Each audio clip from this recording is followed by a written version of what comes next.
Hi, it's Brianna from Scituate's very own SCTV, and today we're at the 7th annual STEAM Spectacular, where Scituate students are showing off their exhibits and their intelligence.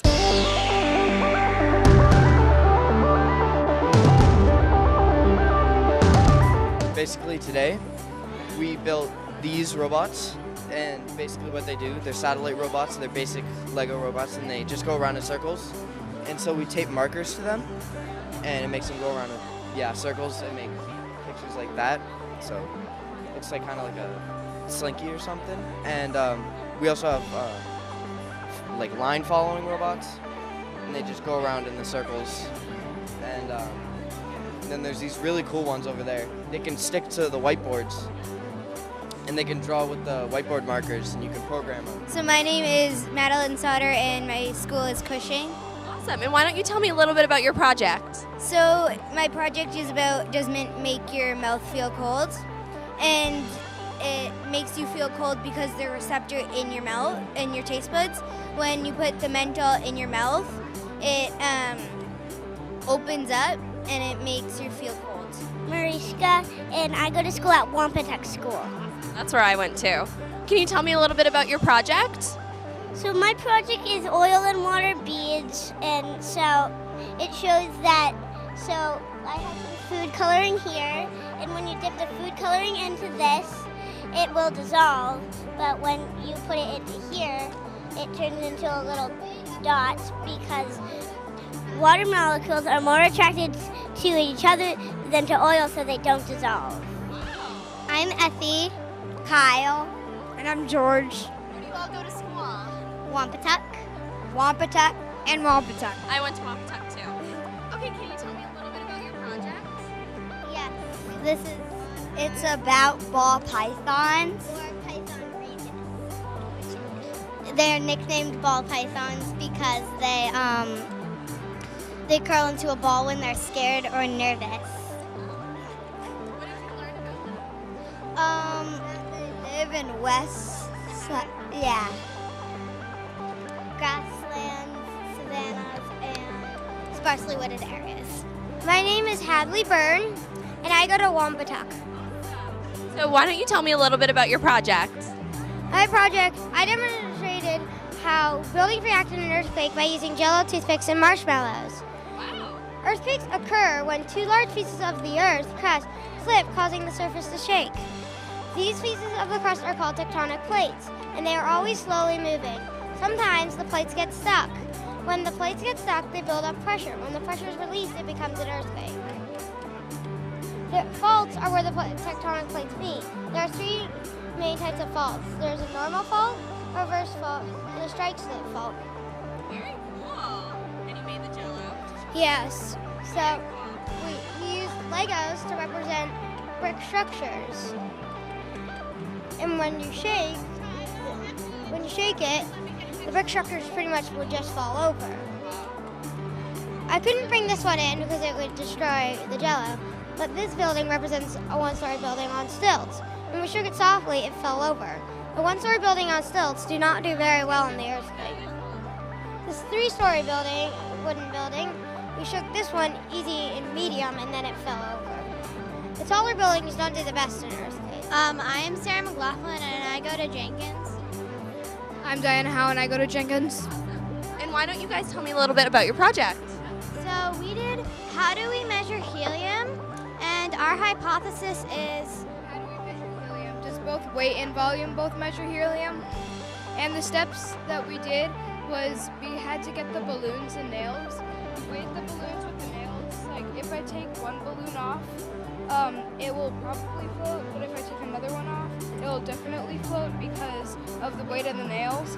And how many nails we use is how we weigh them. With that one, it takes 6 nails. This one has 3. my name's Sasha Holden, and I go to Wampatuck School. So we did a Rube Goldberg machine, and a Rube Goldberg machine is like, it's a machine that takes an everyday task and makes it really simple or really easy. So all you do is like push a lever or press a button. And we built one where, with dominoes, and a lemon falls down lands on the nail, then it doesn't always work. Yeah. It always knocks that over sometimes, but that's why we need a lot more tape. Yeah.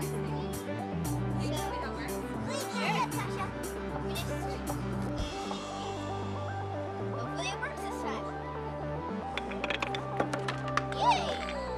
My name is Olivia Coatsy and I go to Wampatuck School. Awesome. Tell me a little bit about your project. Yeah, but before I read all of this, do you want me to show you how to make a cloud? Absolutely. So first I had to pour in this warm water which represents groundwater which is heated. And then this ice, it represents when you go up, how it gets cooler. And then I just have to leave it on for about 3 seconds. And then I add hairspray, which represents dust, which mixes with the water vapor I made. And I just need to watch as the cloud forms. Then you can see it better here now. My name's Noah Shepard, My name's Tommy Gunn, and we both go to this school. and we have another partner who's not here yet, Liam Holden, who also goes to Gates. Our project is, does Fortnite and other video games cause higher blood pressure and other health problems? Because there's been a lot of controversy about games such as this, like Call of Duty or other games, causing a lot of like stimulation, and there's been a lot of complaints about that by parents or educators and things. Some of this has backed up evidence, but there haven't been many scientific studies proving so. So our test, we only tested for Fortnite, and we used this machine, and it was a blood pressure cuff, and we measured every half hour for a 2-hour period if your blood pressure and pulse increased throughout the time. There was a slight increase, and it did get higher, but it wasn't like high blood pressure. It was. Liam has slightly lower blood pressure than most people. That's why the numbers can be low, but every time he says himself, even when he was doing anything, he always has low blood pressure. It's not that he has anything wrong, it's just lower blood pressure. I'm Merrick James, and I go to Cushing School. And why don't you tell me a little bit about your project? So, for my project, I did magnets, and I asked myself a question. How did two magnetic surfaces affect each other? I thought originally that if you were to take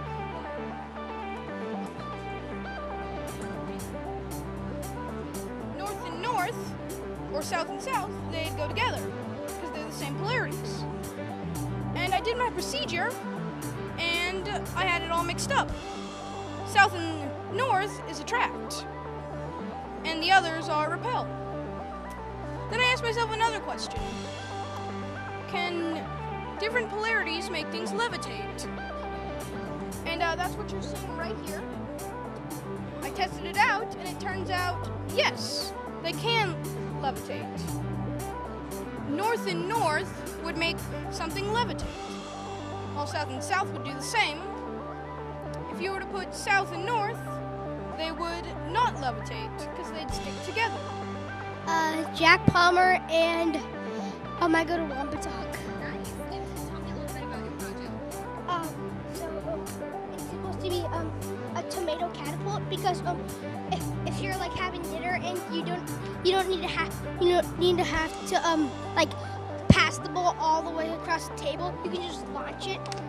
So like I'm just using this bowl to get it in. And so like, and then you can get the target instead of just like just passing it. And this, I'm gonna read my caption. Motion. My tomato catapult is a good way of motion. For example, motion can go high and low, slow and fast, and far and not far. You can make lots of motion with a lot of supplies and ideas, because motion is science. And so I built it. So before I had this, it was just like this, so I couldn't really do it. And I had to go like this, so it didn't really work. So what I had to do is stack up these, and then I would have to do this to make it in, and then I wrote my name and my name right here. So I've gotten a lot in, and two of them are like leaking. My name is Malin Popish, and I go to Jenkins Elementary School. So my project is solar and lunar eclipses, and it is about the difference between solar and lunar eclipses and the two types of solar and lunar eclipses. They're total and partial for each. So the solar eclipse occurs when a new moon is directly between the Earth and the Sun, and then there are two types of solar eclipses. Total solar eclipses occur when the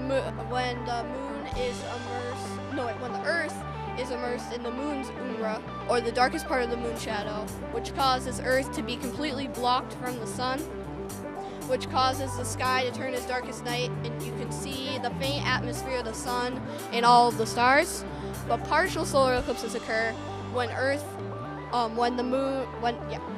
is immersed in the moon's penumbra, or the lighter part of the moon shadow, which causes part of the sun to still be visible from Earth, which is why partial solar eclipses are so dangerous to look at. I'm Lulu Miller. I'm Lucy Pratt. And we go to Wampatuck. So we made different stress balls, and we learned some of we did some things that can be caused by not being so stressed, and how stress balls can help with not just stress, but like other things that like being able to learn. It's good for your muscles, your wrist and arm muscles. And a fact about them, which we thought was difficult, is that making them was actually difficult, because as you can see here, we tried to do a toothpaste one. It didn't really work.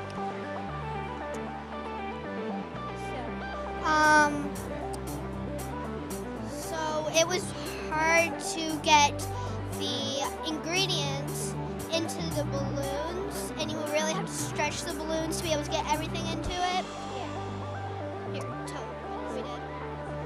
We put some rice in some balloons, put some shaving cream, we put salt, we put flour, and then we mix, which is rice, salt, and flour all together. The shaving cream, we had to blow up a balloon and then squirt the shaving cream into it, and then we had to let out the air so it would feel squishy. I'm Sofia Van Yan, and I go to Gates Middle School. Great. And why don't you tell me a little bit about your project? So our project was to study the different systems of the body, and my group got the nervous system, and we just had to study it and then made a board game about it. Very cool. What did you learn about the nervous system? I learned about how it works, like how all the nerves distribute stuff and how it's controls everything. I didn't draw that part, but I did the rule book, and we made a box for it too. I don't know about you guys, but I feel pretty dumb after all that. For more information about Scituate STEAM, you can log online to www.ScituateSTEAMCollaborative.com. As always, I'm Brianna, and I'll see you next time for Scituate's very own SCTV.